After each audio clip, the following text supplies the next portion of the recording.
The most demanding chapter which is molecular basis of inheritance, वो मैं आपके लिए आज लेकर आया हूँ। इस चैप्टर की एनसीईआरटी पढ़ने के बाद पहली बार में तो बच्चों को समझ में ही नहीं आती है, और इस चैप्टर की एनसीईआरटी में बेटा अंदर तक कुछ ऐसी इंपॉर्टेंट लाइंस लिखी हैं जिनको हम एक्चुअल में कभी डेप्थ में समझ में ही नहीं पाते हैं। तो मैं वो सारी लाइंस जो कि आपके एग्जाम के लिए इंपॉर्टेंट हो सकती है, जो कि हो सकता है आपने एनसीईआरटी रीड करी हो तो आपसे स्किप हो गई हो, लेकिन एग्जाम में आपको दिखेगी, एग्जामिनर की बहुत ही फेवरेट लाइन है, वो मैं आज आपको यहाँ पर कराने वाला हूँ। हेलो डियर स्टूडेंट्स, मैं आपका स्वागत करता हूँ अपने चैनल बायोस्कोप के अंदर। और आज की क्लास के अंदर बेटा हम एनसीईआरटी शॉटगन सीरीज को कंटिन्यू करते हुए मॉलिक्यूलर बेसिस ऑफ इनहेरिटेंस, बहुत इंपॉर्टेंट चैप्टर के एनसीईआरटी की स्टेटमेंट्स को रिवाइज करने वाले हैं in the most effective manner. जो इस सीरीज को फॉलो कर रहे हैं वो ये बात समझ रहे हैं कि इस सीरीज से कितना फायदा होने वाला है। और अगर आप इस चैनल के ऊपर नए हैं तो चैनल को सब्सक्राइब कर लो, ठीक है। वीडियो समझ में आए तो उसको लाइक और शेयर जरूर कर देना। अब हम बेटा स्टार्ट कर रहे हैं इस चैप्टर को। सबसे पहले क्वेश्चन को बिना किसी टाइम वेस्ट करते हुए, क्योंकि बहुत सारी स्टेटमेंट है, शुरू करते हैं। पहला है बेटा, RNA has additional role as an adaptor, structural and catalytic molecule. तो बिल्कुल सच बात है बेटा, आरएनए आपके अलग अलग टाइप के होते हैं, जिसमें से तीन जो हैं बेसिक टाइप, एमआरएनए, आरआरएनए और टीआरएनए, ये अलग अलग काम करते हैं, जिसमें से एडाप्टर जो है वो टीआरएनए है, ठीक है, जो कि कैरी करता है अमीनो एसिड को। ऐसी स्ट्रक्चरल रोल है, राइबोसोम को बनाने में आरएनए यूज होता है, विच इज राइबोसोमल आरएनए। और आपकी एनसीईआरटी लिखती है आरआरएनए जो है वो ट्रांसक्रिप्शन के केस के अंदर कैटालिटिक रोल भी प्ले करता है, मतलब एंजाइम की तरह एक भी करता है। तो आरएनए अगर एक एंजाइम का काम करे तो उसको हम राइबोजाइम कहते हैं। ये बात अगर आपको पता है तो बहुत बढ़िया, नहीं पता तो इसको लिख लेना। ये स्टेटमेंट बिल्कुल सच है बेटा, ट्रू फॉल्स के पॉइंट ऑफ व्यू से अगर हम देखें। द बैक्टीरियोफेज 5-1-X-174, ठीक है, 5X-174 has dash number of nucleotides. तो आपकी एनसीईआरटी लिखती है 5386 न्यूक्लियोटाइड्स, ठीक है, याद रखना है 5386, क्वेश्चन आ सकता है इस पे। Bacteriophage lambda has 48502 base pairs, Escherichia coli has 4.6 into 10⁶ base pair. ये भी इंपॉर्टेंट स्टेटमेंट है बेटा, याद रखना एस्चेरिशिया कोलाई में के डीएनए में कितने बेस पेयर हैं, इस पे क्वेश्चन आ सकता है। And the haploid content of human DNA is dash base pair. तो हैप्लॉइड कंटेंट पूछा है बेटा, ठीक है, पूरे ह्यूमन जीनोम के अंदर आपके 6.6 इंटू 10⁶ बेस पेयर हैं। आपको हैप्लॉइड डीएनए कंटेंट पूछा है तो दैट विल बी 3.3 इंटू 10⁶। याद कर लेना बेटा इसको, है ना, सॉरी 10⁹ याद कर लेना बेटा इसको, ये इंपॉर्टेंट है। Five methyl uracil is another chemical name for, तो 5-मिथाइल यूरेसिल थाइमीन को ही बोलते हैं। फिफ्थ पोजीशन पे मिथाइल ग्रुप लगा दो यूरेसिल के तो आपका क्या बन जाएगा, थाइमीन बन जाएगा, टी बन जाएगा। ये जो टी है ये क्या है, ये एक टाइप का नाइट्रोजनस बेस है। डीएनए के अंदर आपके पास 4 नाइट्रोजनस बेस होते हैं, ATGC, आरएनए में होते हैं 4, AUGC, ठीक है। होपफुली आपको रिवाइज हो रहा है। उसके बाद the two chains of the DNA are coiled in right hand fashion, बिल्कुल ठीक लिखा है। The pitch of the DNA is dash nanometer, अब नैनोमीटर में पूछ लिया है तो आपको याद होना चाहिए 3.4 नैनोमीटर। और क्या क्या चीजें लिखी हुई हैं यहाँ पे लिखा है कि 3.4 नैनोमीटर एक पिच है, मतलब एक टर्न, और एक टर्न में कितने बेस पेयर होते हैं, एडिशनल इंफॉर्मेशन के लिए 10 बेस पेयर होते हैं, याद रखना है आपको, ठीक है। तो दो बेस पेयर के बीच का डिस्टेंस कितना हो जाएगा, 0.34 नैनोमीटर।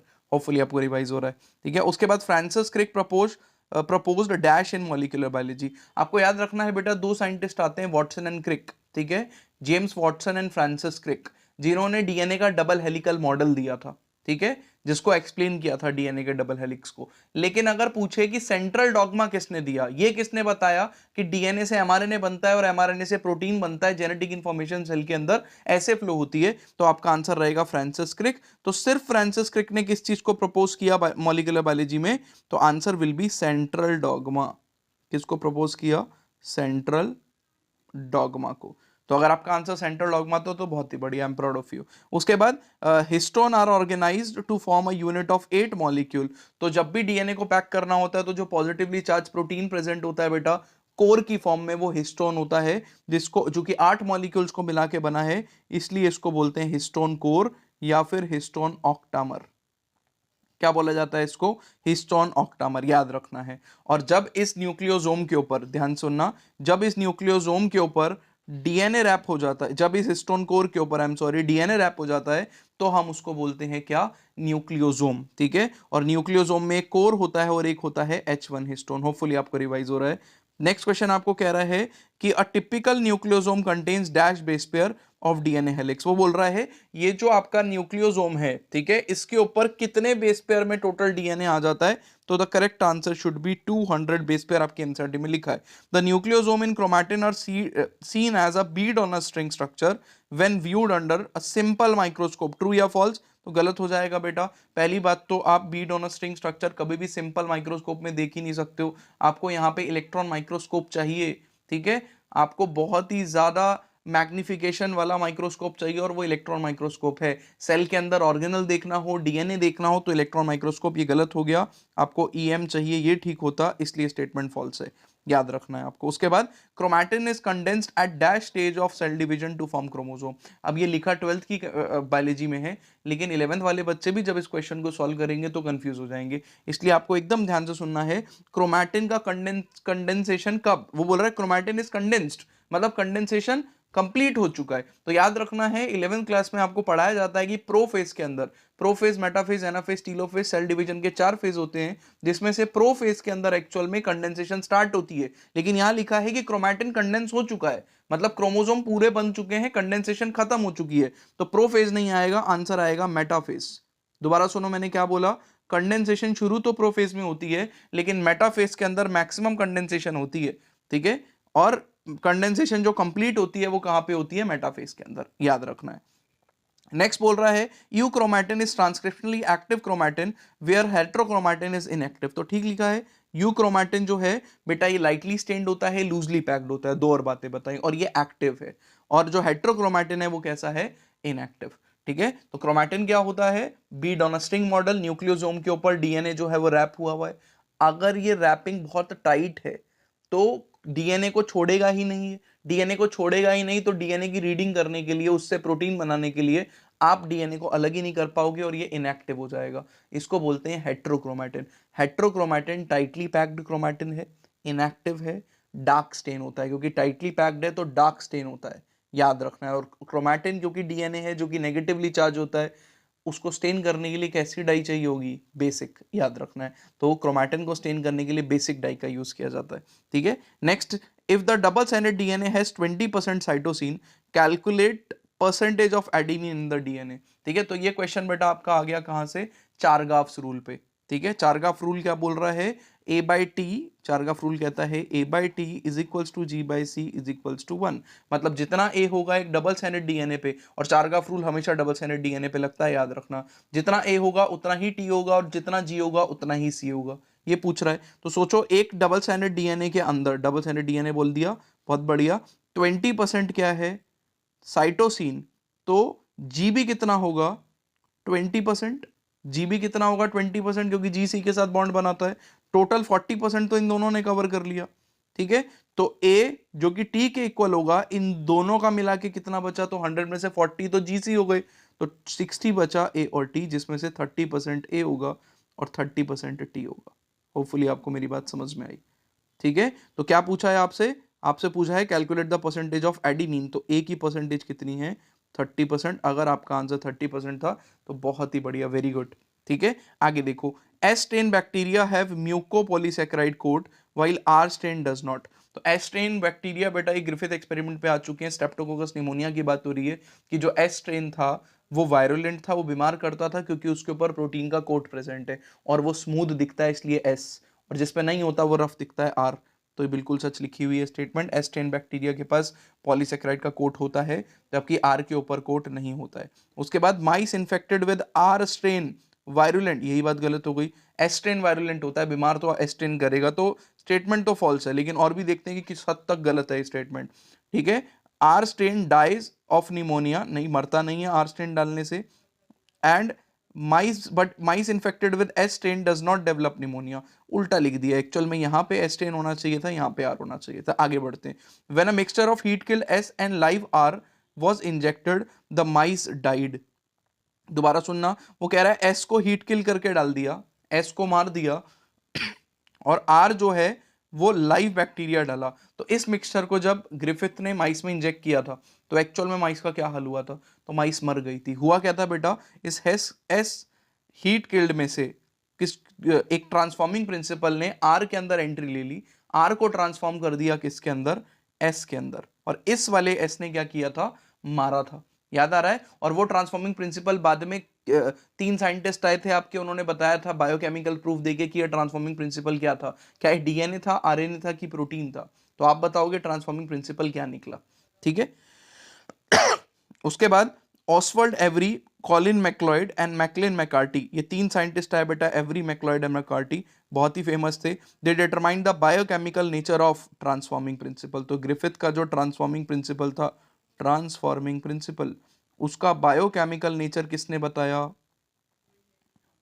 ट्रांसफॉर्मिंग प्रिंसिपल, उसका बायोकेमिकल नेचर बताया आपका किसने, 3 साइंटिस्ट ने, विच इज एवरी, मैक्लॉयड और मैकार्टी ने। आगे बढ़ते हैं, digestion with DNase did inhibit transformation, बिल्कुल सच है, डीएनएज डालने पर ट्रांसफॉर्मेशन नहीं हुई। इसका मतलब क्या हुआ, इसका मतलब दैट कॉज द ट्रांसफॉर्मेशन, किसकी वजह से ट्रांसफॉर्मेशन हुआ, ठीक है, तो डीएनए कॉजेज द ट्रांसफॉर्मेशन। इसका सिंपल मतलब ये हुआ कि डीएनए की वजह से ट्रांसफॉर्मेशन हुई है। गुड।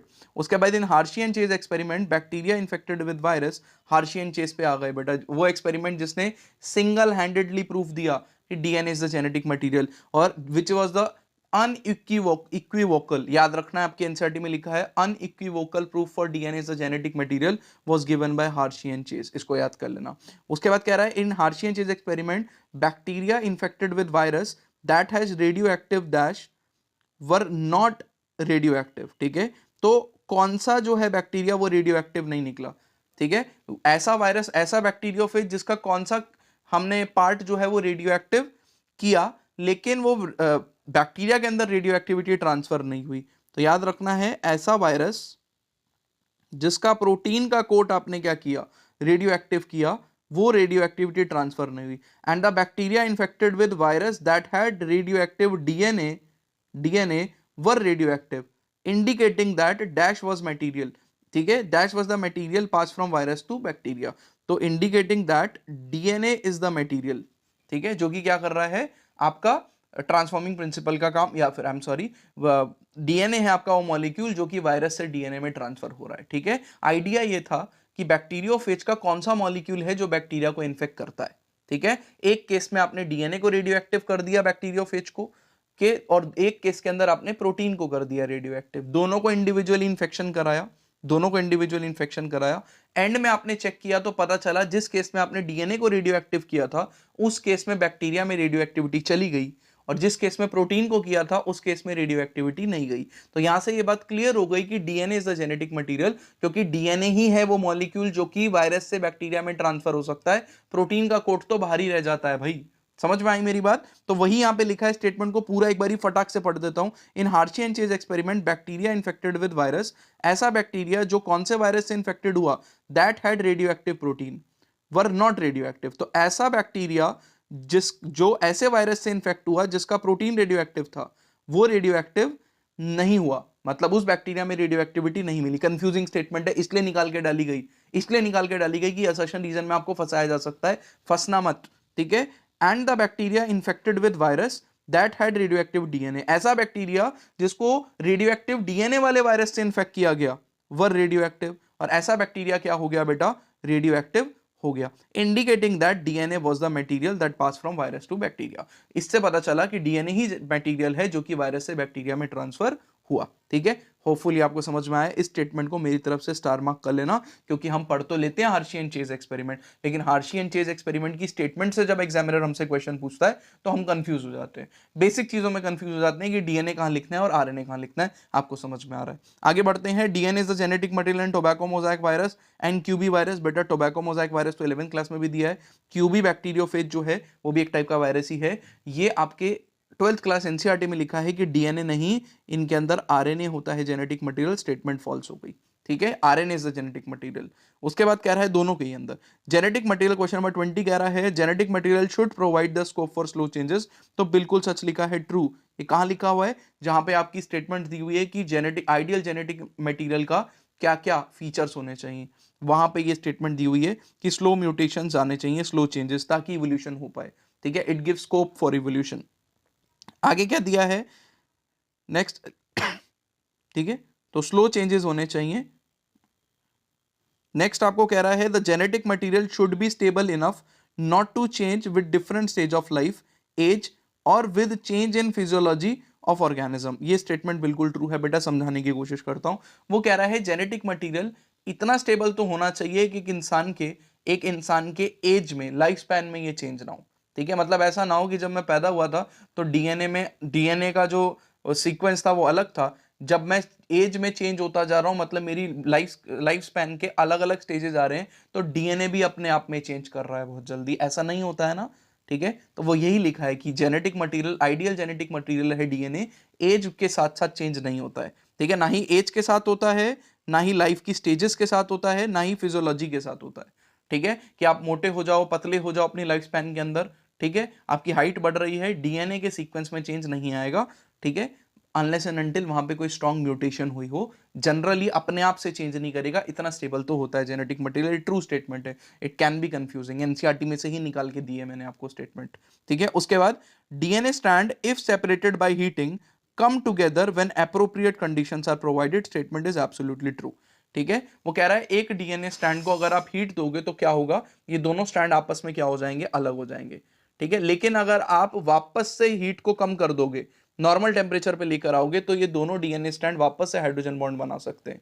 ठीक है, तो रीनेचुरेशन हो सकता है अगर डीएनए डीनेचर करता है। What is the meaning of denaturation of DNA? दो स्ट्रैंड्स के बीच में हाइड्रोजन बॉन्ड टूटता है तो उसको डीनेचुरेशन कहते हैं। लेकिन अगर आप वापस से नॉर्मल कंडीशन दे दोगे तो डीएनए क्या हो जाएगा, रीनेचर हो जाएगा। बात समझ में आ गई मेरी?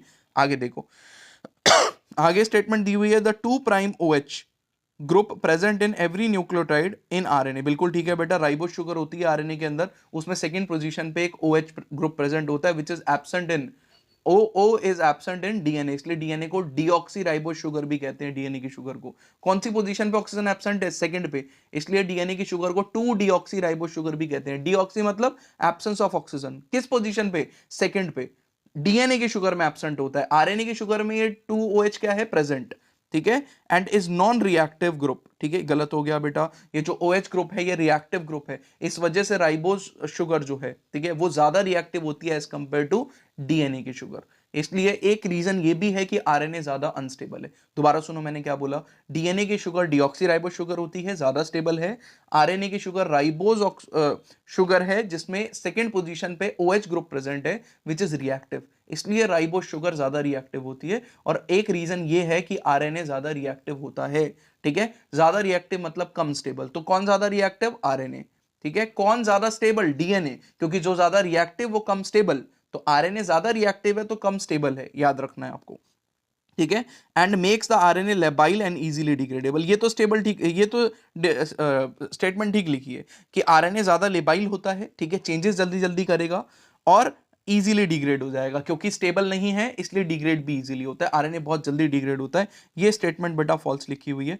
फॉल्स एक वजह से लिखी है, सिर्फ नॉन रिएक्टिव दे दिया। जो OH ग्रुप है वो रिएक्टिव ग्रुप है, नॉन रिएक्टिव ग्रुप नहीं है। आगे दिया है, RNA being unstable mutates at faster rate. बिल्कुल सच है, ये भी तो बता रहा हूं, आरएनए अनस्टेबल है तो जल्दी जल्दी चेंज करेगा। ठीक है, जल्दी जल्दी चेंज करेगा अनस्टेबल होने की वजह से।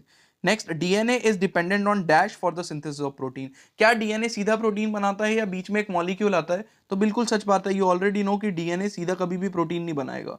डीएनए जो है वो डिपेंडेंट होता है किस पे? आरएनए के ऊपर, तब जाके क्या बनता है? प्रोटीन बनता है। तो DNA is dependent on RNA for the formation of protein. The protein synthesis machinery has evolved around RNA. Very important, अभी जो स्टेटमेंट्स पढ़ रहा हूं बेटा ये बहुत ही इंपॉर्टेंट स्टेटमेंट्स हैं। ठीक है, तो इसका मतलब आरएनए की जो मशीनरी है, पूरी ट्रांसलेशन कराने वाली मशीनरी, वो डीएनए के अराउंड रिवॉल्व करती है या आरएनए के अराउंड रिवॉल्व करती है? आरएनए के अराउंड रिवॉल्व करती है, क्योंकि आरएनए ही प्रोटीन बनाएगा, डीएनए डायरेक्टली प्रोटीन बनाने वाला नहीं है। ठीक है, उसके बाद DNA being more stable is preferred for dash of genetic information. तो आपकी एनसीईआरटी लिखती है स्टोरेज ऑफ जेनेटिक इंफॉर्मेशन। याद रखना कि डीएनए जो है वो ज्यादा क्या है, स्टेबल है, इस वजह से इंफॉर्मेशन को स्टोर करना है तो वो कहां कर सकते हो आप? आपका आरएनए के अंदर। Next, for transmission of genetic information. लेकिन अगर इसी डीएनए से आपको प्रोटीन बनाना है, इंफॉर्मेशन को ट्रांसफर करना है प्रोटीन तक, तो कौन ज्यादा अच्छा है? आरएनए अच्छा है। इसीलिए तो आप चेक करो, डीएनए से सीधा प्रोटीन नहीं बनता है, आरएनए बनेगा और फिर आरएनए से क्या बनेगा? प्रोटीन बनेगा। ठीक है, उसके बाद essential life processes such as metabolism protein synthesis वगैरह, ट्रांसलेशन, स्प्लाइसिंग। स्प्लाइसिंग का मतलब क्या होता है? जब आरएनए के ऊपर आपको क्या करना होता है बेटा? इंट्रॉन्स को, नॉन कोडिंग सीक्वेंसेस को हटाना होता है तो उस प्रोसेस को कहते हैं splicing. Evolve around what? RNA. यही मैं आपको बता रहा हूं कि ट्रांसलेशन की मशीनरी, स्प्लाइसिंग की मशीनरी, मेटाबॉलिज्म की मशीनरी डीएनए के अराउंड नहीं, आरएनए के अराउंड रिवॉल्व करती है। ये वो स्टेटमेंट है एनसीईआरटी की जो हमसे स्किप हो जाती है या हम हल्के में ले जाते हैं, इसलिए इसको याद रखना। उसके बाद कह रहा है dash dash proposed a scheme for replication of DNA. बहुत ही इंपॉर्टेंट स्टेटमेंट बेटा, ये भी मेरी तरफ से मार्क कर लेना। जनरली बच्चे कंफ्यूज हो जाते हैं क्योंकि हमने पढ़ा होता है कि मिचेल्सन एंड स्टाल्स ने डबल हेलिका आपका क्या दिया, semi conservative mode of DNA replication दिया। गलत। Semi conservative mode of DNA replication का एक्सपेरिमेंटल प्रूफ किसने दिया? मिचेल्सन एंड स्टाल्स ने। ये बात सच है सर, दोनों तो सच सही है, ठीक है। आपने क्या फर्क बताया दोनों स्टेटमेंट में, सुनना। डीएनए सेमी कंजर्वेटिवली रेप्लिकेट करता है, ये बात वॉटसन एंड क्रिक ने प्रपोज करी, लेकिन उसका एक्सपेरिमेंटल प्रूफ किसने दिया? मिचेल्सन एंड स्टाल्स ने। याद रखना आज के बाद, ठीक है। इसलिए इस स्टेटमेंट, और ये एनसीईआरटी की स्टेटमेंट है, ठीक है। ये मत सोचना कि मैं आपको एडिशनल इंफॉर्मेशन दे रहा हूं क्योंकि मेरे को मॉलिक्यूलर बायोलॉजी में बहुत ज्यादा ज्ञान है। नहीं, ज्ञान है मेरे को मॉलिक्यूलर बायोलॉजी में बहुत ज्यादा, लेकिन ये स्टेटमेंट आपकी एनसीईआरटी की है तो आपको जानना है, ठीक है। Who proposed the scheme for replication of DNA?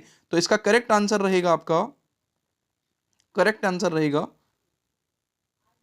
आपका Watson and Crick. Watson and Crick, Crick, ठीक है।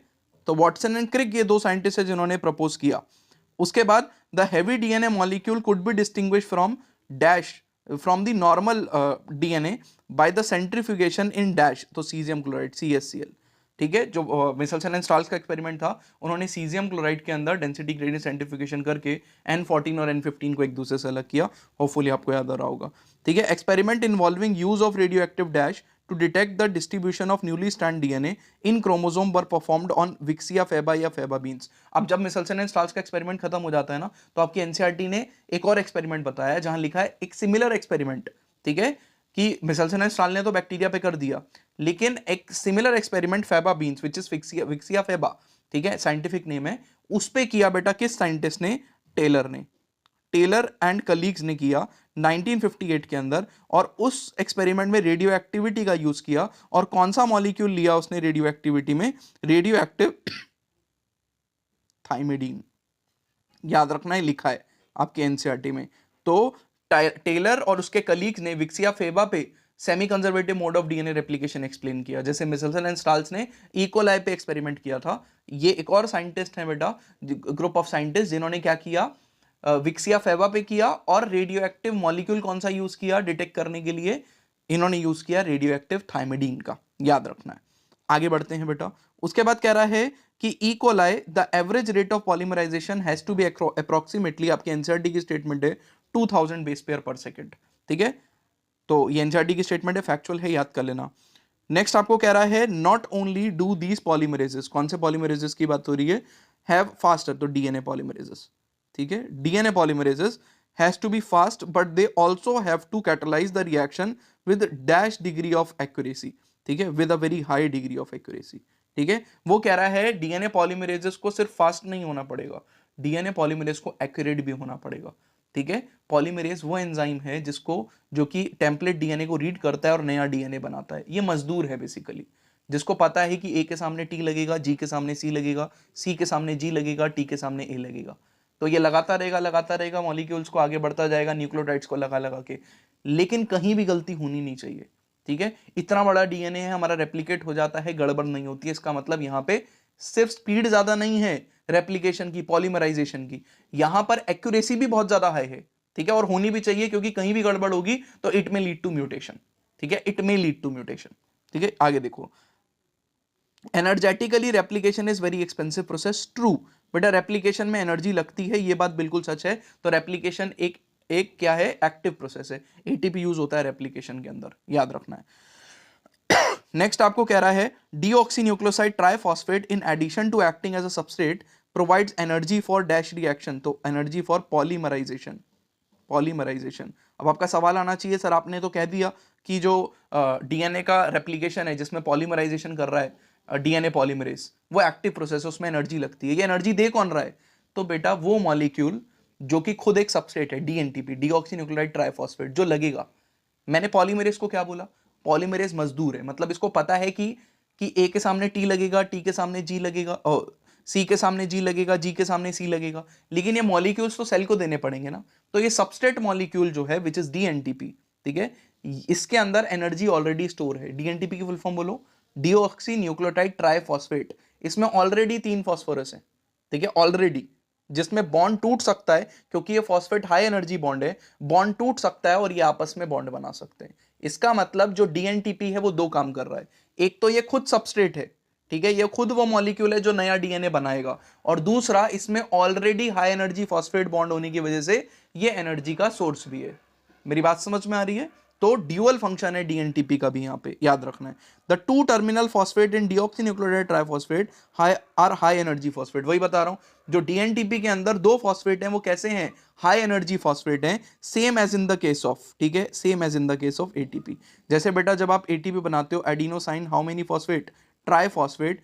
इसमें इन फॉस्फेट्स के बीच के बॉन्ड को तोड़ के आप एनर्जी बना सकते हो, निकाल सकते हो कि आपने एटीपी का एक फॉस्फेट तोड़ा, उसको एडीपी में कन्वर्ट कर दिया तो आपको एनर्जी मिली। सिमिलरली डीएनटीपी में भी ऐसा ही होता है। डीएनटीपी में जो 3 फॉस्फेट हैं, इसके 2 फॉस्फेट के बॉन्ड को तोड़ के आप एनर्जी निकाल सकते हो। इसी एनर्जी का यूज होके फॉस्फोडाइस्टर बॉन्ड्स बनते हैं, फॉस्फोडाइस्टर बॉन्ड्स के लिए एनर्जी बनती है, ठीक है। ये ध्यान से बेटा, ध्यान से, बहुत इंपॉर्टेंट बात बताई मैंने आपको। अगर आपको ये बात समझ में आई तो बहुत बढ़िया, नहीं समझ में आई तो बेटा ये जो है लेक्चर पूरा 1 शॉट में मेरे यूट्यूब चैनल पे अपलोडेड है, जाके देख लो। अगर आपको आ रही है समझ में तो बहुत ही बढ़िया, I am very very proud of you, ठीक है, वेरी प्राउड ऑफ यू। आगे देखो बेटा, the DNA dependent DNA polymerase catalyse polymerisation only in one direction. बिल्कुल सच है, एक ही डायरेक्शन के अंदर कैटलाइज करता है, और वो डायरेक्शन क्या है? 5 प्राइम टू 3 प्राइम। याद है बेटा डीएनए पॉलीमरेज के नखरे? क्या था नखरा? पहला नखरा कि भाई मैं कभी भी प्रोसेस को शुरू नहीं करूंगा, ठीक है, और दूसरा नखरा ये था कि मैं हमेशा जो स्टैंड बनाऊंगा वो 5 प्राइम टू 3 प्राइम बनाऊंगा। मतलब ये जो रीड करेगा एज अ टेम्पलेट जिसको यूज करेगा, वो स्टैंड हमेशा 3 प्राइम टू 5 प्राइम रहने वाला है। तो वो यही पूछ रहा है कि डीएनए डिपेंडेंट डीएनए पॉलीमरेज जो है वो पॉलीमराइजेशन करता है, लेकिन किस डायरेक्शन में? 5 प्राइम टू 3 प्राइम डायरेक्शन में। आगे बढ़ते हैं, आगे कह रहा है कि the discontinuous synthesis fragment are later joined by the enzyme.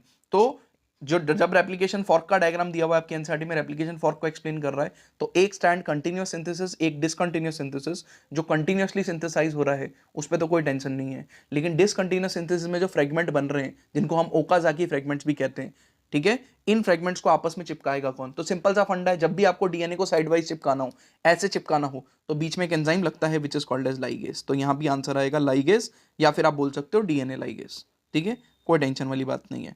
Next question number 40 आपको कह रहा है replication can initiate at any place in the DNA. बिल्कुल बकवास कि डीएनए में कहीं से भी शुरू हो जाएगी रेप्लिकेशन। नहीं भाई, आपको ये बात पता है, रेप्लिकेशन स्टार्ट साइट, जिसको ओरी या ओरिजिन ऑफ रेप्लिकेशन कहते हैं, ये चाहिए होता है डीएनए को रेप्लिकेट कराने के लिए। तो स्टेटमेंट फॉल्स है, ठीक है, एनी ये नहीं, ठीक है, कहीं से नहीं, at specific position only replication start होती है।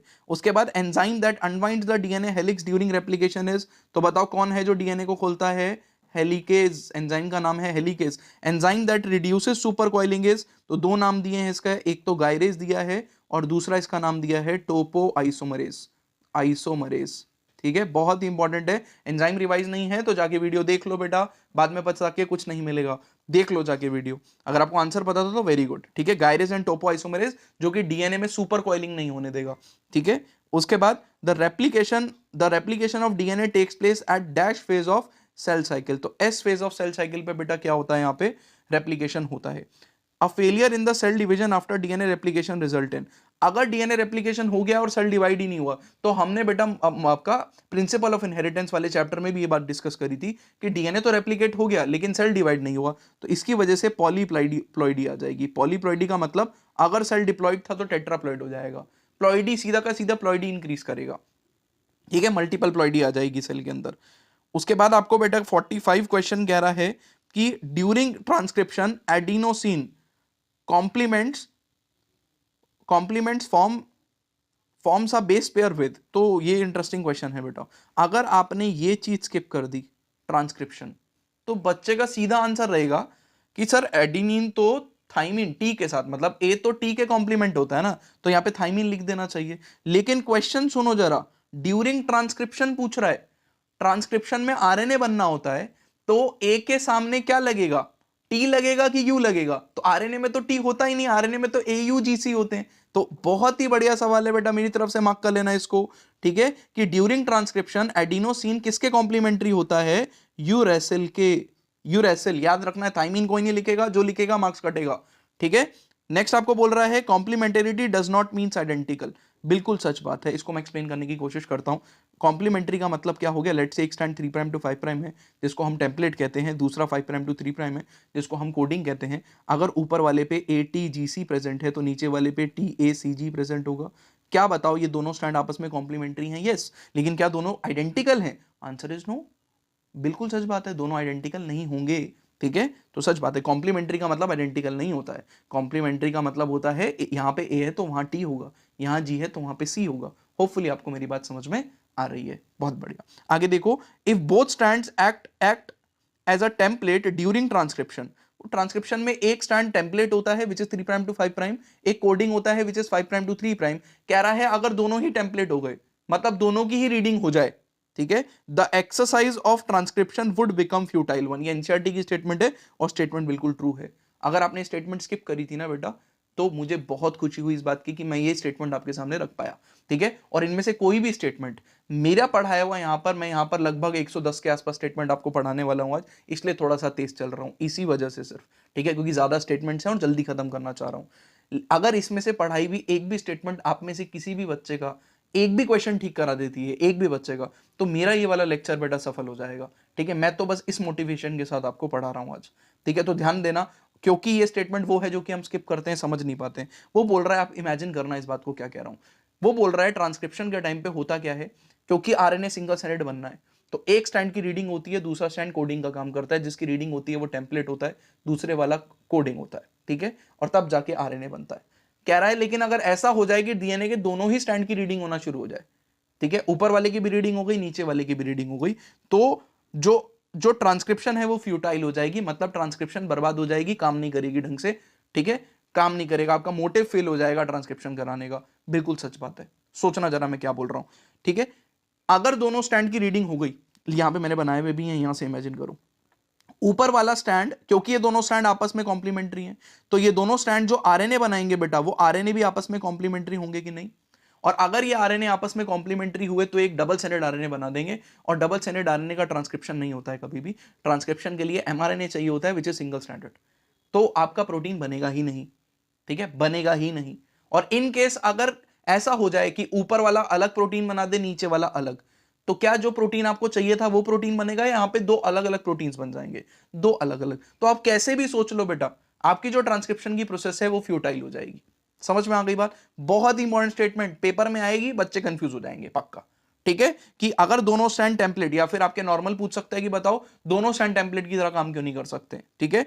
तो कॉम्प्लीमेंट्री आरएनए बन जाएगा, और कॉम्प्लीमेंट्री आरएनए डबल स्टैंडर्ड हो जाएगा, जो कि प्रोटीन नहीं बनाएगा। बहुत ही बढ़िया, तो स्टेटमेंट ट्रू है, बिल्कुल बहुत ही अच्छी स्टेटमेंट है। उसके बाद the polarity of the template standard अभी बता चुका हूं, 3 prime to 5 prime, and coding stand is 5 prime to 3 prime. इसमें कोई भी शक वाली बात आपको नहीं होनी चाहिए, ठीक है, 5 प्राइम टू 3 प्राइम, ठीक है। आगे बढ़ते हैं फटाक से।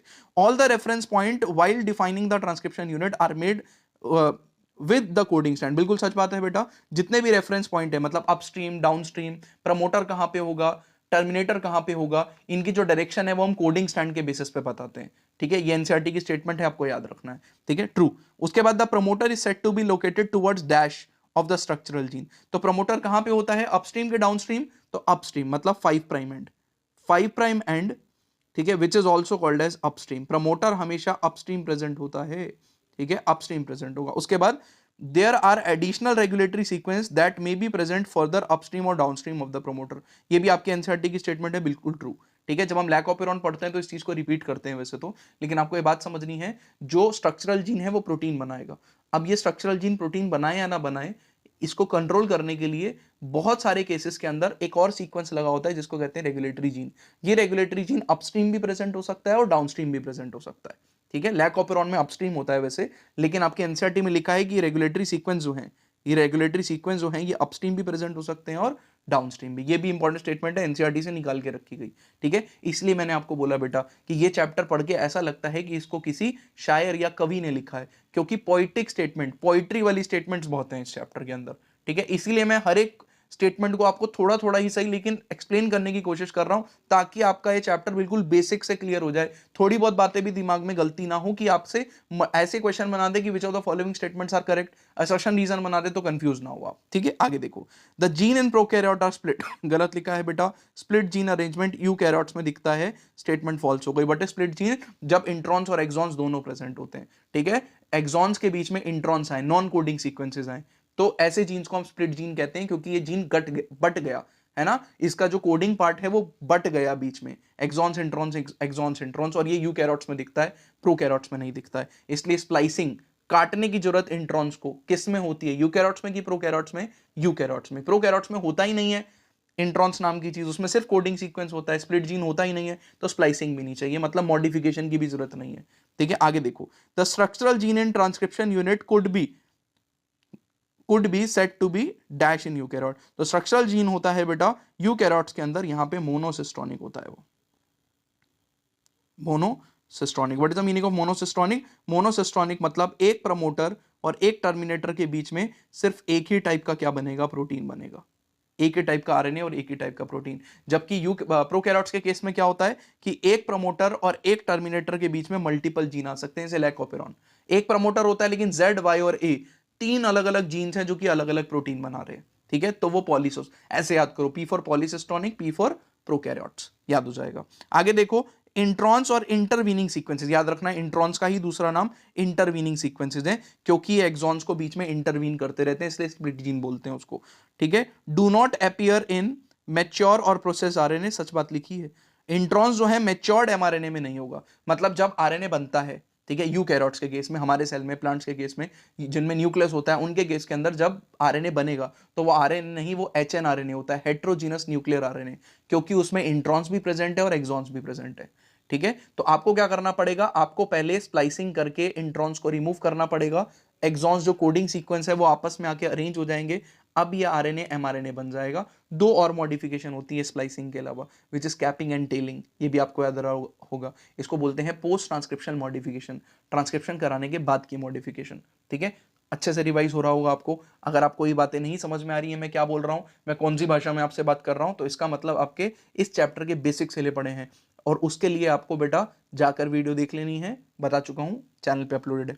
आगे देखो, नेक्स्ट आपको कह रहा है inheritance of a character is also affected by promoter and regulatory sequence of the structural gene, बिल्कुल सच बात है, ठीक है, कि एक कैरेक्टर कितना शो होगा, कितना इनहेरिट होगा, ये बात सिर्फ स्ट्रक्चरल जीन पे डिपेंड नहीं करती है, ठीक है, ये बात डिपेंड करती है रेगुलेटरी सीक्वेंसेस पे भी और प्रमोटर पे भी। ये एनसीईआरटी की स्टेटमेंट है, याद कर लेना।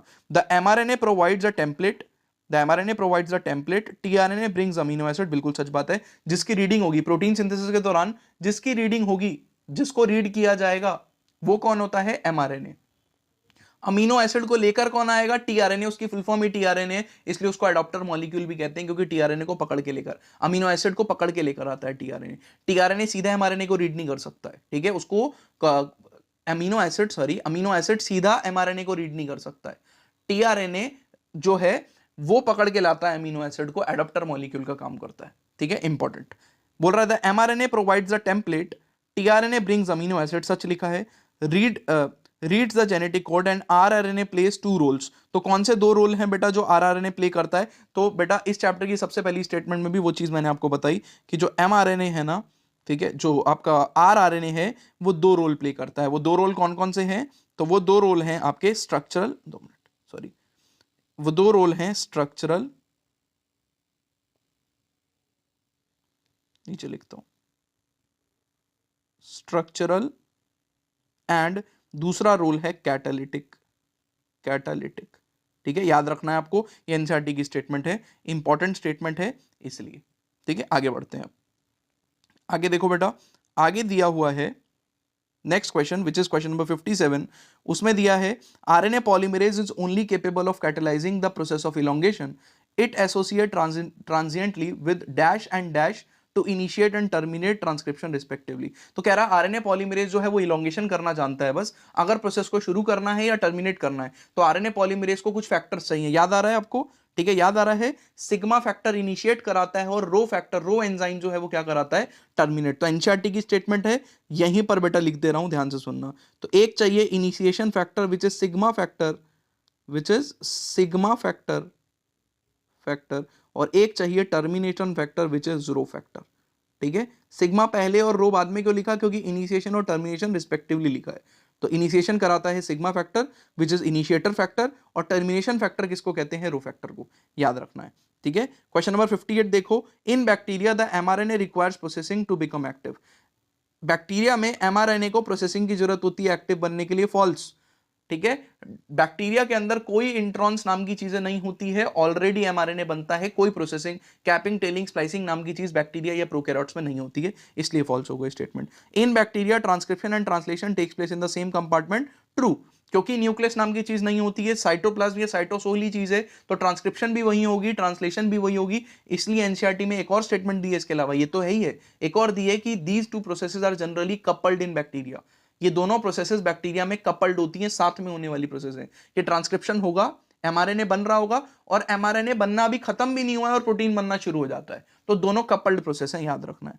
इन eukaryotes there are at least dash RNA polymerases, तो there are at least 3 RNA polymerases, याद रखना है। किसके केस के अंदर, यूकैरियोट्स के केस के अंदर। ये भी आपके एनसीईआरटी की स्टेटमेंट है बेटा, 3 कौन कौन से, ठीक है, RNA polymerase 1, RNA polymerase 2, RNA polymerase 3, याद आ रहा है, 1, 2 और 3। इसकी ट्रिक याद कराई थी मैंने कि बेसिक तो याद कर ही लो आरएमटी से। आरएनए पॉलीमरेज 1 आरएनए बनाता है, 2 mRNA बनाता है और 3 tRNA बनाता है, ये आपको याद रखना है। RNA polymerase through transcribe the precursor of mRNA. MRNA बनने से पहले, ठीक है, एमआरएनए बनने से पहले एक प्रिकर्सर होता है एमआरएनए का, जिसको मॉडिफाई करके एमआरएनए बनता है। ठीक है, क्या नाम है उसका नाम है एचएनआरएनए। एचएनआरएनए की फुल फॉर्म आप नीचे लिखोगे कमेंट बॉक्स के अंदर, मैंने इसी लेक्चर के अंदर ऑलरेडी पहले बताई है आपको एचएनआरएनए की फुल फॉर्म। ठीक है, ये मैंने आपको टास्क असाइन कर दिया। उसके बाद आपको बोल रहा है बेटा splicing is where the introns are removed and exons are joined in a defined order. बिल्कुल सच है, इंट्रॉन्स को रिमूव किया जाता है, बिल्कुल सच है। HnRNA undergo additional processes. Additional का मतलब क्या हो गया कि स्प्लाइसिंग तो होगी होगी, उसके अलावा और कौन सी प्रोसेस होती है बेटा, एक तो कैपिंग और दूसरा टेलिंग, तो एडिशनल प्रोसेसेस भी होती हैं। कैपिंग में क्या होता है, 5 प्राइम एंड पे मिथाइल गुआनोसिन ट्राइफॉस्फेट की कैप लगती है, और टेलिंग के अंदर क्या होता है बेटा, पॉली एडिनाइलेट टेल। ठीक है, 200 से 300 के आसपास पॉली एडिनाइलेट टेल लगती हैं। ठीक है, याद रखना है कि कौन से एंड पे, 3 प्राइम एंड पे। नेक्स्ट आपका the presence of introns is reminiscence of antiquity. देखो कितनी पर्टी की क्वेश्चन है। तो द प्रेजेंस ऑफ इंट्रॉन का प्रेजेंस होना रेमिनिसेंस ऑफ एंटीक्विटी, इसका मतलब एंटीक मतलब पुराना। अब आपका ये सवाल हो सकता है कि सर इंट्रॉन्स तो नॉन कोडिंग सीक्वेंस है, तो बन ही क्यों रहे हैं, ठीक है, क्यों बन रहे हैं और वो प्रेजेंट क्यों है। तो ये बात शो करता है कि सीक्वेंस बेशक ही आज इंट्रॉन्स है, नॉन कोडिंग है, लेकिन हो सकता है इनका कोई ना कोई काम रहा हो, इवोल्यूशनरी रोल रहा हो। तो हम इवोल्यूशन के मामले में कितने पुराने हैं कि आज हमारी बॉडी में वो चीजें प्रेजेंट है जिनका काम नहीं है लेकिन कभी रहा होगा। ठीक है, ठीक है, तो ये रेमिनिसेंस है। ठीक है, ये बचे हुए कुछ टुकड़े हैं हमारे डीएनए के अंदर जो बताते हैं कि हम कितने एंटीक हैं। ये बहुत ही इंपॉर्टेंट स्टेटमेंट और ट्रू स्टेटमेंट है कि इंट्रॉन्स का प्रेजेंस होना रेमिनिसेंस ऑफ एंटीक्विटी है। The process of splicing represents the dominance of RNA world. ठीक है, स्प्लाइसिंग ये डोमिनेंस शो करता है आरएनए वर्ल्ड का। क्यों, क्योंकि डीएनए ने तो आरएनए बना दिया था, ठीक है, लेकिन प्रोटीन कौन सा टाइप का बनेगा, स्प्लाइसिंग होने के बाद ही तो कंफर्म होगा ना प्रोटीन कैसा बनेगा। जब तक आपके क्या नहीं हो जाएंगे, नॉन कोडिंग सीक्वेंसेस कट नहीं जाएंगे। तो प्रोसेसिंग होना, नॉन कोडिंग सीक्वेंसेस का कटना, स्प्लाइसिंग होना, ठीक है, स्प्लाइसिंग होना, ये बात शो करता है कि आरएनए वर्ल्ड का डोमिनेंस है प्रोटीन बनाने में। ठीक है, डीएनए तो आरएनए बना के छोड़ दिया डीएनए ने, लेकिन आरएनए कंट्रोल कर रहा है कि प्रोटीन कौन से टाइप का बनेगा। बहुत इंपॉर्टेंट बात है। ठीक है, उसके बाद George Gamow suggested that the codons are triplet. ठीक है, तो किसने बताया बेटा कोडॉन्स ट्रिपलेट है, कैसे बताया, उसने बोला 4 नाइट्रोजनस बेसिस हैं, ठीक है, 3-3 के पेयर हैं, टोटल 64 कोडॉन बनेंगे, 64 कोडॉन्स बनेंगे। ये भी ऐसे ही पता चला जब हमको ये पता चला कि ट्रिपलेट है। ठीक है, ट्रिपलेट है कोडॉन्स। उसके बाद the chemical method developed by Hargobind Khorana was instrumental in synthesising RNA molecule with defined combination of basis. ठीक है, अब आपके एनसीईआरटी में 3-4 साइंटिस्ट दिए सीक्वेंस में, लेकिन इन साइंटिस्ट की भी स्टोरी है। ठीक है, आपको ये बात पता करनी थी कि आपके जेनेटिक मटेरियल पे, एमआरएनए पे, वो कौन से सीक्वेंस है जो कौन से अमीनो एसिड के लिए कोड कर रहे हैं। एग्जांपल के तौर पे एयूजी मिथ्योनिन के लिए कोड कर रहा है, ये साइंटिस्ट को पता कैसे चला होगा, तो एक्सपेरिमेंट करने पड़े होंगे। इस एक्सपेरिमेंट में एक बहुत ही बढ़िया डिस्कवरी करी बेटा हरगोबिंद सिंह खुराना ने। इन्होंने क्या किया, इन्होंने एक्चुअल में वो मेथड बताया जिसमें आरएनए मॉलिक्यूल आप बना सकते हो एक कंबाइंड अपनी मर्जी के सीक्वेंस का, मतलब आप अपनी मर्जी के सीक्वेंस का एक आरएनए मॉलिक्यूल बना सकते हो। ठीक है, ये पहला स्टेप था किस चीज का, ये पता करने का कि कौन सा कोडॉन कौन से अमीनो एसिड को कोड करता है। तो ये बिल्कुल ट्रू स्टेटमेंट है। तो हरगोविंद खुराना ने क्या बताया कि आरएनए अपनी मर्जी के सीक्वेंस का, ठीक है, विद अ डिफाइंड कॉम्बिनेशन कैसे बनाया जा सकता है। ठीक है, उसके बाद बेटा मार्शल नियनबर्ग आए, जिन्होंने एक्चुअल में हरगोविंद खुराना का ही एक्सपेरिमेंट सेल फ्री सिस्टम बताया कि सेल फ्री सिस्टम जो है प्रोटीन सिंथेसिस का, ठीक है, कैसे होगा, मतलब उसी को कंटिन्यू करते हुए कि एक्चुअल में ऐसा सिस्टम जिसमें आप आरएनए से प्रोटीन बना सको बिना सेल के, आरएनए से क्या बना सको, प्रोटीन बना सको बिना सेल के, वो किसने बताया, मार्शल नियनबर्ग ने। ये भी बिल्कुल ठीक लिखा है। फिर उसके बाद एक एंजाइम बेटा जिसका नाम है सेवेरो ओका एंजाइम। ठीक है, ये एंजाइम का नाम पूछ रहा है एक्चुअल में इस क्वेश्चन के अंदर, एंजाइम डैश। ठीक है, तो एंजाइम सेवेरो ओका एंजाइम को हम कहते हैं पॉलीन्यूक्लियोटाइड, पॉलीन्यूक्लियोटाइड याद रखना है आपको, फॉस्फोराइलेज। ठीक है, ये आपको पता था तो बहुत बढ़िया, नहीं पता तो अपने नोट्स में ऐड कर लो। ठीक है, तो ये एंजाइम क्या किया, इस एंजाइम ने क्या किया, helpful in polymerising RNA with defined sequence in a template independent manner. ठीक है, मतलब अब आपको आरएनए बनाने के लिए डीएनए की जरूरत भी नहीं है, टेम्पलेट इंडिपेंडेंट मैनर में आप आरएनए कैसे बना पाओ अपनी मर्जी का, ठीक है, वो इस एंजाइम के थ्रू पॉसिबल हो पाया। ठीक है, तो याद रखना है, ये नाम भी दिया है एनसीईआरटी के अंदर। तो दिस इज इंपॉर्टेंट। तो सोचो कैसे पहुंचे हम, कैसे पहुंचे कि कौन सा कोडॉन किसके लिए कोड कर रहा है। तो इसके लिए सारी प्रोसेसेस को आपको लैब में कराने की जरूरत है। ठीक है, तो एक डिफाइंड सीक्वेंस का आरएनए चाहिए, वो कैसे बनेगा, किसने बनाया बताया, हरगोबिंद खुराना ने। उसके बाद मार्शल नियनबर्ग आए, इस आरएनए से प्रोटीन कैसे बने, ठीक है, सेल के बाहर सेल फ्री सिस्टम में, वो किसने बताया, मार्शल नियनबर्ग ने। और उसके बाद आपको टेम्पलेट की भी जरूरत ना पड़े आरएनए बनाने के लिए, अपनी मर्जी का आरएनए बिना डीएनए के बना सको, ये किसने बताया, टेम्पलेट इंडिपेंडेंट मैनर में, ये किसने बताया आपका, ये एंजाइम के थ्रू हो पाया, आपका सिवेरो ओका एंजाइम के थ्रू। ठीक है, नेक्स्ट क्वेश्चन नंबर 70 पे चलते हैं बेटा। Dash codon codes for amino acid and dash codons do not code for amino acid. तो टोटल 61 कोडॉन है जो अमीनो एसिड के लिए कोड करते हैं, 3 कोड नहीं करते हैं, तो ये बात आपको याद रखनी है। Next, some amino acids are coded by more than one codon, hence this is called as degenerate. Degenerate nature, क्या बोलते हैं इस नेचर को हम, डीजेनरेट नेचर बोलते हैं। मतलब कुछ अमीनो एसिड, ठीक है, कुछ अमीनो एसिड जो है वो मल्टीपल कोडॉन्स के बुलाने पे भी जाएंगे, तो ये डीजेनरेट नेचर कहलाता है। ठीक है, लेकिन एक कोडॉन सिर्फ एक ही अमीनो एसिड को कोड करेगा, इसको कहते हैं अनएम्बिगुअस नेचर। ठीक है, अनएम्बिगुअस याद रखना है। तो जेनेटिक कोड के अंदर आपको दोनों चीजें दिखती हैं, डीजेनरेसी भी दिखती है, अनएम्बिगुइटी भी दिखती है। Next, UAA, UGA and UAG are initiate terminator codon या स्टॉप कोडॉन, तीनों ही स्टॉप कोडॉन से या टर्मिनेटर कोडॉन से। एयूजी हैज ड्यूअल फंक्शन, बहुत ही किस्सा बेटा सवाल, लेकिन रिवाइज करना जरूरी था। एयूजी ड्यूअल फंक्शन है, एक मिथ्योनिन के लिए कोड करता है, दूसरा ये इनिशिएटर कोडॉन है, प्रोसेस को शुरू करने में मदद करता है। उसके बाद some exceptions to the universal nature of the codon, कि कोडॉन्स यूनिवर्सल होते हैं। अगर हमारी बॉडी में एयूजी मिथ्योनिन के लिए कोड कर रहा है या यूयू फिनाइलएलानाइन के लिए कोड कर रहा है, तो किसी दूसरे ऑर्गेनिज्म में भी इसी के लिए कोड कर रहा होगा। ठीक है, इसके कुछ एक्सेप्शंस मिल चुके हैं हमको माइटोकॉन्ड्रियल कोडॉन्स में और प्रोटोजोन्स में, ये भी एनसीईआरटी के स्टेटमेंट है, ट्रू है। इसलिए आपके एनसीईआरटी में लिखा है कि कोडॉन्स आर नियरली यूनिवर्सल। ठीक है, आपका यूनिवर्सल है लगभग, बट फ्यू एक्सेप्शंस एग्जिस्ट। कहाँ, प्रोटोजोआ के जेनेटिक मटेरियल में और माइटोकॉन्ड्रिया के अंदर जो डीएनए होता है वहां पे। ठीक है, उसके बाद इंसर्शन और डिलीशन ऑफ वन और two basis changes the reading frame, बिल्कुल सच बात है। इसको क्या बोलते हैं, फ्रेम शिफ्ट म्यूटेशन कहते हैं, from the point of insertion and deletion, बिल्कुल सच बात है। जिस पॉइंट पे एडिशन हो जाए बेस का या डिलीशन हो जाए, उस पॉइंट से फ्रेम शिफ्ट हो जाता है आगे। मतलब ये जो 3-3 का रीडिंग फ्रेम है ये चेंज कर जाएगा, इसको फ्रेम शिफ्ट म्यूटेशन कहते हैं, और स्टेटमेंट बिल्कुल ट्रू है। Amino acids have structural similarity to read the code uniquely. ये देखो, ये कंफ्यूजिंग स्टेटमेंट हो सकती है। वो कह रहा है अमीनो एसिड के पास ऐसी कुछ स्पेशलिटी है, ठीक है, अमीनो एसिड के स्ट्रक्चर में कुछ ऐसी स्पेशल चीज है कि वो कोड को डायरेक्टली रीड कर सकता है। नहीं, अगर अमीनो एसिड सीधा कोड को रीड कर पाता तो बीच में अडॉप्टर मॉलिक्यूल टीआरएनए की जरूरत ही नहीं पड़ती ना। इसलिए मैंने आपको बताया कि टीआरएनए चाहिए, क्योंकि अमीनो एसिड सीधा एमआरएनए को रीड नहीं कर सकता है। स्टेटमेंट फॉल्स हो गई। तो amino acid can not read, ठीक है, कैन नॉट रीड मतलब इसके पास कोई भी, तो यहां पर हैव नहीं, डोंट हैव आएगा, डोंट हैव। उसके बाद dash acts as an adaptor molecule, तो you already know tRNA acts as an adaptor molecule. ठीक है, नेक्स्ट आपको कह रहा है कि the tRNA also called, tRNA को क्या बोलते हैं हम, टीआरएनए को बेटा सॉल्यूबल आरएनए या एसआरएनए भी बोलते हैं। TRNA is also called as sRNA या फिर इसी को सॉल्यूबल आरएनए कहते हैं इसके नेचर के बेसिस पे। उसके बाद there are no tRNA for stop codon, बिल्कुल सच बात है बेटा, स्टॉप कोडॉन के लिए कोई टीआरएनए भी नहीं होता है और स्टॉप कोडॉन के लिए कोई अमीनो एसिड भी नहीं होता है, ठीक है, दिस इज इंपॉर्टेंट। उसके बाद the secondary structure, 80th question पढ़ रहा हूं मैं कि the secondary structure of the tRNA has been depicted that looks like, तो सेकेंडरी स्ट्रक्चर कैसा लगता है बेटा, clover leaf like structure, clover, ठीक है, clover leaf like structure, 2 minute दो, हाँ, क्लोवर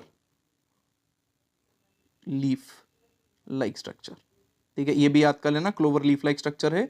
उसके बाद if two charge tRNA are brought close enough the formation of peptide bond between them would be energetically favorable, ये भी बिल्कुल सच बात है। What is the meaning of charge tRNA, एक टीआरएनए जिस पे अमीनो एसिड नहीं होता है उसको अनचार्ज कहते हैं, अमीनो एसिड एक बार चिपक जाएगा तो उसको चार्ज कहेंगे। अगर ऐसे 2 चार्ज टीआरएनए पास में लाओगे तो इनके ऊपर चिपके हुए अमीनो एसिड के बीच में अपने आप क्या बन जाएगा, पेप्टाइड बॉन्ड बन जाएगा, ठीक है, अमीनो एसिड्स के बीच में, और ये एनर्जेटिकली फेवरेबल प्रोसेस है, इसको आप स्पॉन्टेनियस कहते हो केमिस्ट्री के अंदर, अपने आप होगी, ठीक है, याद रखना है। तो एनर्जेटिकली फेवरेबल है ये process.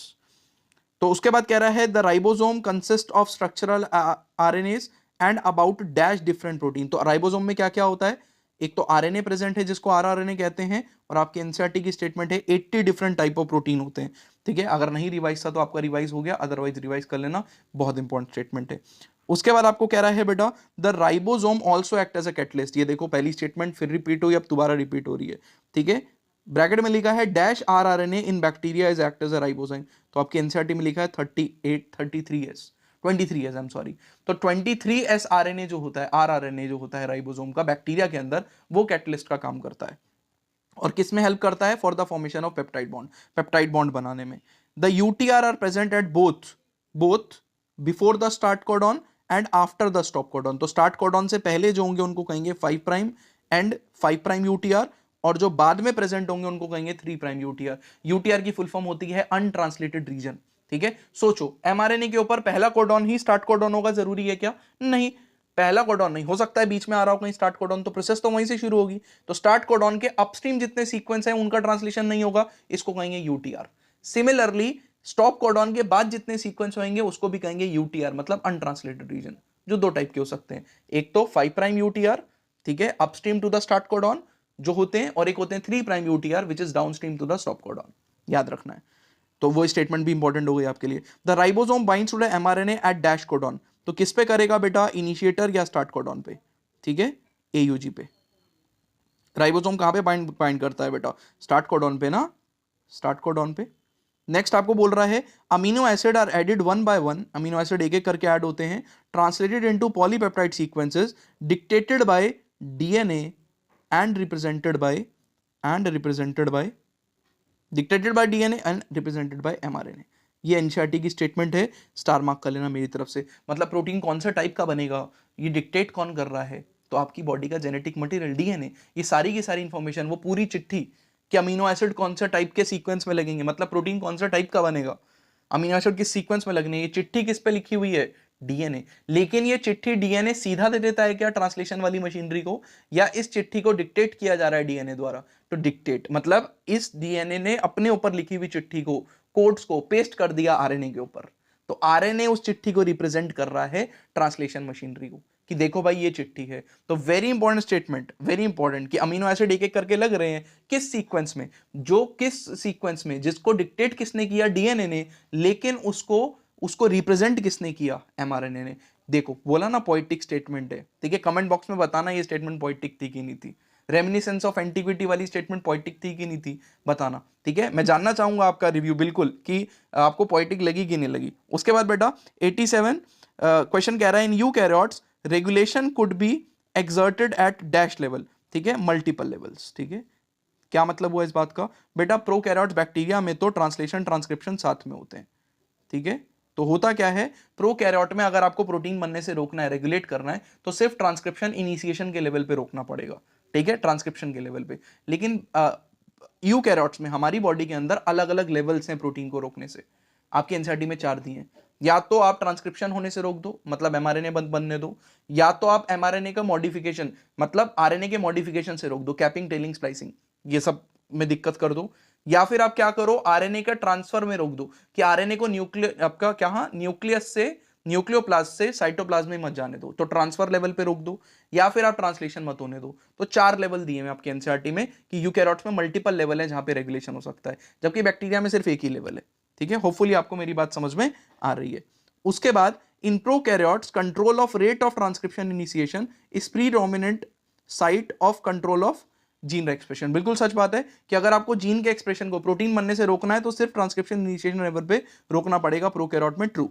Next, the Z gene, तो लैकोपेरॉन पे क्वेश्चन है, जेड वाई ए में से जेड किसके लिए कोड करता है, तो बीटा गैलेक्टोसाइडेज, बीटा गैलेक्टोसाइडेज के लेवल पे रोकता है। ठीक है, the repressor of operon is synthesised all the time constitutively. बिल्कुल सच बात है बेटा, रिप्रेसर प्रोटीन जो है लैकोपेरॉन में हमेशा बनता रहता है फ्रॉम डैश जीन। कौन सा जीन बना रहा है रिप्रेसर को, PIPOZY में से कौन सा, आई जीन। अगर ये रिवाइज है तो बहुत ही बढ़िया, वरना लैकोपेरॉन जाके देख लो, वन शॉट में अपलोडेड है ये मॉलिक्यूलर बेसिस की वीडियो, आई जीन। उसके बाद the regulation of lac operon by the repressor is refer to as dash regulation, negative. ठीक है, तो लैकोपेरॉन में रिप्रेसर मॉलिक्यूल काम कर रहा है, वो प्रोटीन बनने से रोक रहा है, ऑपरेटर को जाके ब्लॉक कर देता है। ऐसे टाइप के रेगुलेशन को हम क्या बोलते हैं, नेगेटिव रेगुलेशन। लेकिन याद रखना, लैकोपेरॉन सिर्फ नेगेटिवली रेगुलेट होता है क्या, नहीं। आपके एनसीईआरटी में लिखा है lac operon can be regulated positively also, मतलब एक्टिवेटर प्रोटीन्स भी यूज हो रहे होंगे। वो एनसीईआरटी में दिया नहीं है क्योंकि आपके सिलेबस में है नहीं। एनसीईआरटी बस ये लिख देती है that is beyond your syllabus. But आपको याद रखना है, अगर ये क्वेश्चन दे देगा कि लैकोपेरॉन सिर्फ नेगेटिवली रेगुलेट होता है, क्या गलत हो जाएगा। लैकोपेरॉन नेगेटिवली रेगुलेट भी होता है, पॉजिटिवली भी होता है, दोनों होता है। ठीक है, लेकिन हमको नेगेटिव पढ़ना है अपने सिलेबस के अंदर। आगे, the human genome, in human genome project the approach which focuses on the identification of all the genes that are express as RNA is called as express sequence tags. तो human genome project में ये वाली approach जिसमें ये बोला गया कि जो सीक्वेंस एक्सप्रेस हो रहे हैं, ठीक है, वही सिर्फ आप क्या करोगे, वही सिर्फ क्या करो, कोड करो। तो ये वाले मेथड को क्या बोला गया, मेथोडोलॉजीज में दिया हुआ एक्सप्रेस सीक्वेंस टैग। और दूसरा क्या था, सीक्वेंस एनोटेशन, की सबको कोड करो भाई। ठीक है, सबको कोड करना है आपको, वो था सीक्वेंस एनोटेशन दिया है वहां पे। The commonly use host for bacteria yeast and bacteria and yeast as a vector is, तो बैक्टीरिया के लिए बेटा back BAC bacterial artificial chromosome, और यीस्ट के लिए YAC यीस्ट आर्टिफिशियल क्रोमोसोम, ये दिया हुआ है।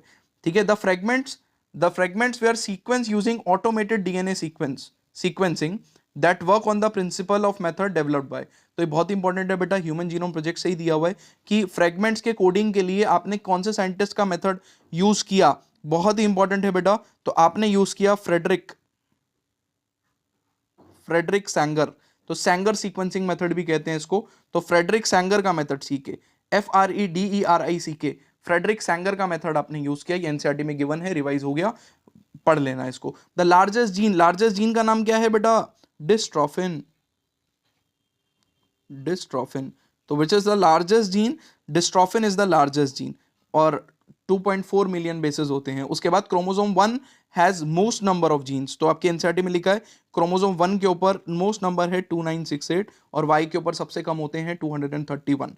उसके बाद scientist have identified about 1.4 million locations. How many, 1.4 million locations where single base pair. और क्या बोलते हैं इन लोकेशंस को, SNPs which are single nucleotide polymorphism. मतलब साइंटिस्ट को ऐसी 1.4 मिलियन साइट्स दिखी जहां पर DNA का सीक्वेंस एग्जैक्टली सेम था, बस एक न्यूक्लियोटाइड अलग होने की वजह से DNA अलग अलग हो गए। पॉलीमॉर्फिज्म का मतलब क्या होता है, पॉली मतलब मल्टीपल, मॉर्फो मतलब स्ट्रक्चर्स। तो DNA के मल्टीपल फॉर्म्स को ही, स्ट्रक्चर्स को ही हम क्या बोलते हैं, पॉलीमॉर्फिज्म।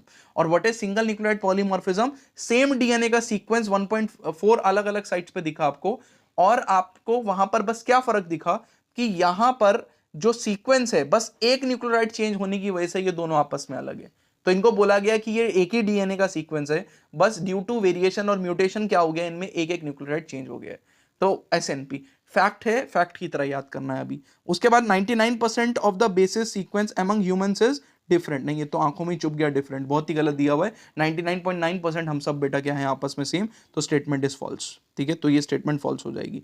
उसके बाद कह रहा है दीज रिपीटेटिव DNA या repetitive DNA separate from bulk genomic DNA as different peak during, ठीक है। तो आप बोल रहे हो कि डीएनए, रिपीटेड डीएनए और बल्क डीएनए को आप अलग अलग पीक्स में ग्रो करा सकते हो ड्यूरिंग व्हाट विच मेथड, तो during your density gradient centrifugation, density gradient centrifugation, याद रखना है आपको, ठीक है। तो ये भी इंपॉर्टेंट है, सेंट्रीफ्यूगेशन, डेंसिटी ग्रेडियंट सेंट्रीफ्यूगेशन। चलो आगे, the polymorphism are inherited from parent to the child. बिल्कुल सच बात है बेटा, पॉलीमॉर्फिज्म वेरिएशन है बॉडी की, और वेरिएशन तो पेरेंट टू चाइल्ड जाएगी ना, इसमें तो कोई शक वाली बात नहीं होनी चाहिए कि नहीं जाएगी। उसके बाद allelic sequences variation has traditionally been described as DNA polymorphism. Actual में आज आपको जिसको क्या बोल रहे हो, एलील बोलते हो ना, तो एलील भी तो एक टाइप का पॉलीमॉर्फिज्म हो गया। याद करो बेटा, पिछले वाला लेक्चर भी अगर आपने देखा है तो मैंने आपको बताया था कि एलील कोई नई चीज नहीं है, सेम जीन की दो फॉर्म होती हैं, एलील खुद जीन है। तो बस होता क्या है, जो अनमॉडिफाइड होता है उसको डोमिनेंट कह देते हो, और जो मॉडिफाई हो गया उसको रिसेसिव कह देते हो। तो एलील भी तो एक टाइप का पॉलीमॉर्फिक डीएनए हो गया। सोचो सोचो, ये और इसका सीक्वेंस बिल्कुल सेम है, बस थोड़ी सी म्यूटेशन, थोड़े से चेंजेस हो गए। तो बिल्कुल सच बात है, ये स्टेटमेंट भी समझ में नहीं आती है, पोएटिक स्टेटमेंट्स, कि एलीलिक सीक्वेंस जो है उसको ट्रेडिशनली हम शुरू से डीएनए पॉलीमॉर्फिज्म में ही काउंट करते हैं। लेकिन क्या हर एक टाइप के म्यूटेशन, हर एक टाइप के पॉलीमॉर्फिज्म को एलील बोल देंगे? बिल्कुल नहीं। वही लिखा है, if more than one variant allele at a locus occurs in human population with a frequency greater than. वो कह रहा है कि एक वेरिएशन को एलील तभी बोलेंगे जब वो कितनी फ्रीक्वेंसी में अवेलेबल हो एक पॉपुलेशन में, तो आपकी एनसीईआरटी बोलती है 0.01।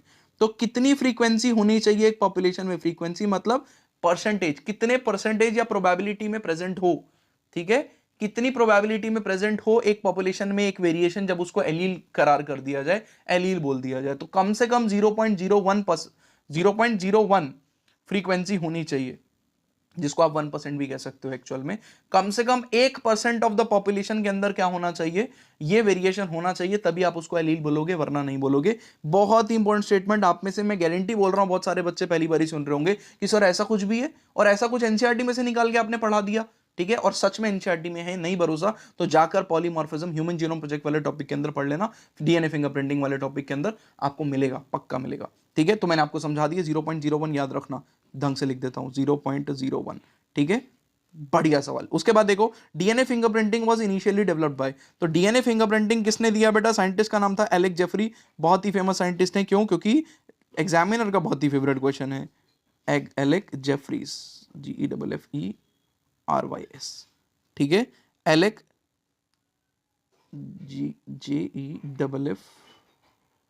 GEFFERYS, ठीक है, जेफरीज, एलेक जेफरी। उसके बाद बेटा, he used a satellite DNA as a probe that shows very high degree of polymorphism. उसने एक सैटेलाइट डीएनए यूज किया, ठीक है, विच इज रिपीटेटिव सीक्वेंस, जो कि बहुत ही high degree of polymorphism show करता है, और इसका नाम था VNTR। VNTR की फुल फॉर्म होती है variable number tandem repeats. What is the full form of VNTR? Variable number tandem repeats, ठीक है। उसके बाद आपको बोल रहा है the sensitivity of the technique has been increase. Obviously किसकी बात कर रहा है? डीएनए फिंगरप्रिंटिंग, वही टॉपिक चल रहा है तो उसी से क्वेश्चन है।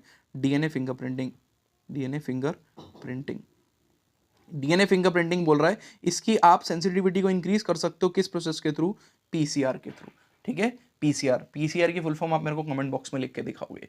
पीसीआर करता क्या है? डीएनए को एम्पलीफाई कर देता है, तो सेंसिटिविटी बढ़ जाएगी, कम अमाउंट ऑफ डीएनए को भी आप ज्यादा। कैसे? डीएनए फिंगरप्रिंटिंग, लेट से आपको क्या करना है, एक क्रिमिनल केस सॉल्व करना है, लेकिन आपको क्राइम सीन से बहुत ही थोड़ा सा डीएनए का अमाउंट मिल पाया, तो आप इतने छोटे से डीएनए को कैसे आप डिटेक्ट कर पाओगे? तो चांसेस कम हो जाएंगे, गड़बड़ हो सकती है। इसलिए इसकी सेंसिटिविटी अगर इंक्रीज करनी है तो पीसीआर का यूज कर लो। पॉलीमरेज चेन रिएक्शन से इस डीएनए को मल्टीप्लाई कर लो, फिर जाके डीएनए फिंगरप्रिंटिंग कर लो, तो पीसीआर बहुत इंपॉर्टेंट। चलो मैचिंग हमारे favourite questions, nucleotide, nucleoside, codons और एंटीकोडॉन्स। तो कोडॉन्स देख लेते हैं, कोडॉन्स कहां पे प्रेजेंट होते हैं? Sequence present the sequence of 3 nucleotide present on mRNA, codon बोलेंगे। 3 न्यूक्लियोटाइड ऑन टीआरएनए, एंटीकोडॉन बोलेंगे। न्यूक्लियोसाइड क्या होता है? पहले तो न्यूक्लियोटाइड क्या होता है? बेस, शुगर और फॉस्फेट ग्रुप को, ठीक है, याद रखना है बेटा, फॉस्फेट ग्रुप और शुगर को बैकबोन ऑफ डीएनए भी कहते हैं, तो उससे नाइट्रोजनस बेस भी चिपका दोगे तो न्यूक्लियोटाइड, और अगर फॉस्फेट ग्रुप हटा दिया, सिर्फ शुगर और बेस रह गया, दैट इज न्यूक्लियोसाइड, याद रखना है, ठीक है। तो न्यूक्लियोसाइड में ही फॉस्फेट ग्रुप ऐड करने पे न्यूक्लियोटाइड बनता है, ठीक है जी। तो बेटा हमने इस चैप्टर की बहुत इंपॉर्टेंट स्टेटमेंट सारी कंप्लीट करनी है। Thank you for watching the lecture, ठीक है। और आपको ये चैप्टर जो है वो अच्छे से कंप्लीट हो चुका है, ठीक है। जो एनसीईआरटी की स्टेटमेंट्स हैं होपफुली आपकी रिवाइज हो गई है, जाके ढूंढना जरूर एनसीईआरटी में कहाँ दी है, ठीक है। और अगर आपको ये लेक्चर अच्छा लगा बेटा, हेल्प करा, मेरे को पक्का पता है, हो सकता है आप में से कुछ बच्चों को मुश्किल लगा हो, लेकिन एक्चुअल में चैप्टर ऐसा है। लेकिन अगर आप मेरी बातों से कनेक्ट कर पाए तो आपको ये टॉपिक समझ में आ जाएगा। लेकिन अगर आपका फिर भी कोई डाउट रह गया है तो आप कमेंट बॉक्स में लिख सकते हो, मैं सब बच्चों के कमेंट्स पढ़ता हूँ, ठीक है। आपको कैसा लगा लेक्चर वो भी मुझे बताओ, ठीक है। अगली क्लास तक बेटा पढ़ते रहो, इस वीडियो को शेयर जरूर कर देना, ठीक है। जरूर अपने दोस्तों के साथ शेयर करना, लाइक जरूर करना, एक फीडबैक जरूर चाहिए। मेहनत लगी है बेटा चैप्टर बनाने में, मतलब आपके क्वेश्चंस को निकालने में और यहाँ पर आपको प्रेजेंट करने में, ठीक है। मिलते हैं नेक्स्ट क्लास में, तब तक पढ़ते रहो। Thank you so much.